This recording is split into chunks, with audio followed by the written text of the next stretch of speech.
हाय friends, अस्सलाम वालेकुम and welcome back to my new blog जो है मेरा रमज़ान रूटीन का ब्लॉग। तो मेरी एक सब्सक्राइबर है जूली सिस्टर, वो हमसे पूछती हैं कि आपका रूटीन क्या है रमज़ान का। तो मैंने कहा चलो उनके लिए एक वीडियो बना लेते। तो ये जो वीडियो है मेरी जूली सिस्टर के लिए है।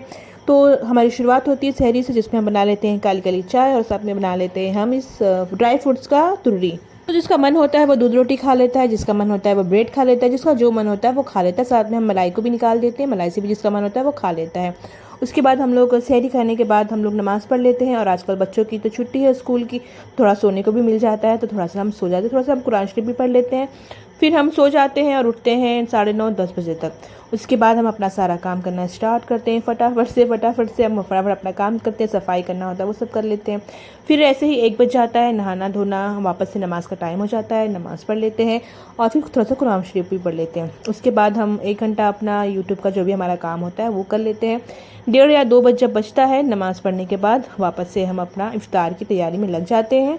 तो हमारे पुराने व्यूवर्स उनको पता है कि हमारी जॉइंट फैमिली है, तो इस वजह से हमें काम भी ज़्यादा होता है और हमारी जो इफ्तारी होती है वो भी हमें ज़्यादा बनाना पड़ता है।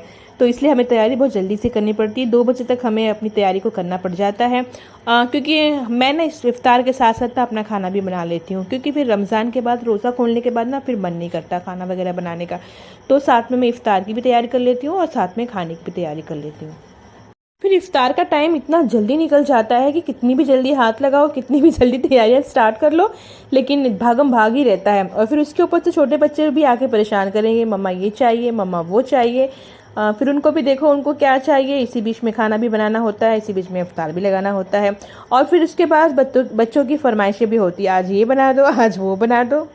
मैंने यहाँ पर बना दिया है चावल के आटे के अंदर, मैंने यहाँ पे स्टफिंग को रखा है और उसको मैंने स्टीम कर दिया। वहाँ ये खाने में बहुत ही अच्छा लगता है। साथ में मेरे बेटे ने मुझे बोला कि मम्मा आज ये बना दो, स्टीक जो मैंने बनाया था उसको बहुत ज़्यादा अच्छा लगा था। ये आलू का मैंने ब्रेड आइसक्रीम बनाया था, उसको बहुत ज़्यादा अच्छा लगा था, तो उसने बोला मम्मा फिर से बना दो। तो मैंने आज फिर से इसको बना दिया है। और इसके बाद ये सब बनाने में भी बहुत ज़्यादा टाइम लग जाता है, बट बच्चों को अच्छा लगता है तो फिर बना देते हैं। रोज़ कुछ ना कुछ बनाना होता है तो सोचते हैं कि कुछ ना कुछ वीडियो भी बना ले, लेकिन इतनी भागम भाग होता है कि वीडियो शूट करने का टाइम ही नहीं मिलता है कि कोई भी रेसिपी को मैं शूट कर लूँ, क्योंकि इतना जल्दी जल्दी टाइम चला जाता है। बस हम लोग घड़ी को देखते रहते हैं और अपना काम करते रहते हैं, घड़ी को देखते रहते हैं, अपना काम करते रहते हैं, बहुत ही भागम भाग। और फिर उस पर से हस्बैंड ने कहा कि कटोरी चाट बना दो, मैंने कहा चलो ठीक है बना देते हैं। तो कटोरी चाट मैं यहाँ पर बना रही हूँ। इसको भी बनाने में बहुत ज़्यादा टाइम लगता है, बट ये भी खाने में अच्छा लगता है। और इसकी फरमाइश मेरे हस्बैंड ने कही थी कटोरी चाट बनाने की। हस्बैंड की फरमाइश और ना बने ऐसी तो बात हो नहीं सकती, तो मैंने उनकी फरमाइश पर कटोरी चाट को बना दिया है।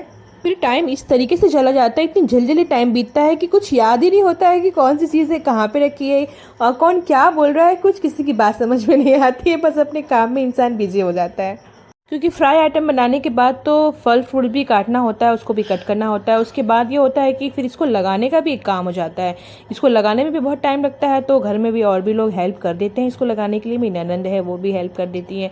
और फिर बच्चे लोगों को हम लोग काम पे लगा देते हैं कि चलो अब हमने सब तैयारियाँ कर ली है, सारी प्लेटें लगा दी, अब तुम लोग एक एक प्लेटों को लेके जाओ और फिर लगाओ। क्योंकि हमारे घर पर मतलब कि पता है कि जॉइंट फैमिली है, तो हमारे घर पर जो लेडीज़ होती हैं वो एक साथ अफ्तार करती हैं और जो जेंट्स होते हैं वो एक साथ। तो जेंट्स के साथ बच्चे लोग भी चले जाते हैं उनको परेशान करने के लिए। तो हम क्या करते हैं कि एक कमरे में पूरा जेंट्स का लगा देते हैं अफ्तार और एक कमरे में हम अपनी लेडीज़ के लिए अफ्तार लगाते हैं। तो बस बच्चों को काम पे लगा देते हैं कि हमने प्लेटों में सजा दिया है, बस तुम लोग अब चटाई को बिछा दो, दस्तरखान लगा दो और उसके बाद एक एक प्लेटों को लेके जाओ। फिर जल्दी जल्दी हमें अफ्तार बनाना होता है, क्योंकि हमें मस्जिद में भी अफ्तार को भेजना होता है। तो कभी कभी तो वो भी भूल जाते हैं, जब टाइम हो जाता है अल्लाह मस्जिद में नहीं गया है, तो फटाफट लगा के दो बच्चे लोग मस्जिद में भी देकर आते हैं, क्योंकि मस्जिद में भेजना भी बहुत ज़रूरी होता है। तो हम मस्जिद में भी भेज देते हैं, क्योंकि अब रोज़ जाता है तो फिर उनको भी इंतज़ार होता है कि अभी हमारे घर से जाएगा, तो हम पहले मस्जिद में भी निकाल कर भेज देते हैं। तो बस बातों ही बातों में हमारा कटोरी चाट बन के तैयार हो चुका है। कैसा लग रहा है आपको? बहुत ही यम्मी सा बना था, बहुत ही यम्मी सा लगता भी है। तो हम सिर्फ बनाने की तैयारी कर रहे हैं और पूरा हमारा जो स्टोव प्लेटफॉर्म पूरा फैला हुआ आपको दिखाई देता होगा, क्योंकि फटाफट से बनाने के बाद फिर हम उसको साफ़ करते हैं। तो बस हमने एक कमरे में जेंट्स के लिए लगा दिया है और एक कमरे में हमने यहाँ पर लेडीज़ के लिए लगा दिया है। फिर हम रोज़ा खोलने के बाद हम क्या करते हैं कि जेंट्स चले जाते हैं मस्जिद में नमाज़ पढ़ने के लिए, हम लेडीज़ साथ में घर में नमाज़ पढ़ लेती हैं। फिर उसके बाद वापस से कामों का भंडार, बहुत सारे बर्तन, बहुत सारी सफाइयाँ बाकी रहती हैं। फिर जल्दी जल्दी नमाज़ पढ़ने के बाद वापस से हम क्या करते हैं, अपने काम पर लग जाते हैं। फटाफट से कोई बर्तन धो देता है, कोई स्टम साफ़ करता है, कोई घर साफ़ करता है। फटाफट से सारा काम ख़त्म करते ही करते मगरिब की अजान होने के बाद काम हमारा ख़त्म होता नहीं कि ईशा की भी अजान हो जाती है। काम ख़त्म करते करते हमारा 8:30 हो जाता है। उसके बाद हम क्या करते हैं, जब 8:30 तक हमारा काम हो जाता है फिर हम सभी अपने अपने कमरे में जाके आधा घंटा रेस्ट करो। चाहे तुम रेस्ट करो, चाहे तुम्हें जो करना है तुम करो, या तो फिर तुम अपना पढ़ाई कर लो, कुरान पढ़ो, जो करना है वो कर लो। फिर 9:30 तक हम अपने कमरे में रहते हैं। 9:30 के बाद जब जेंट्स लोग नमाज़ पढ़ कर आ जाते हैं, वापस उनको हमें खाना वगैरह देना होता है। फिर खाना वगैरह खाने के बाद फिर वापस से काम, वापस से बर्तन, वापस से सफाई। बस इसी तरीके से हमारा पूरा दिन, एक दिन ख़त्म हो जाता है। उसके बाद दूसरे दिन का इंतज़ार होता है कि अब कल क्या करना है। तो बस यही था मेरा पूरे दिन का रूटीन, पूरे दिन का काम। ऐसे ही हमारा रोज़ दिन बीत जाता है। और इसी बीच में हमारा वाईटी का भी बहुत सारा काम होता है जो हम भागम भाग करके करते हैं।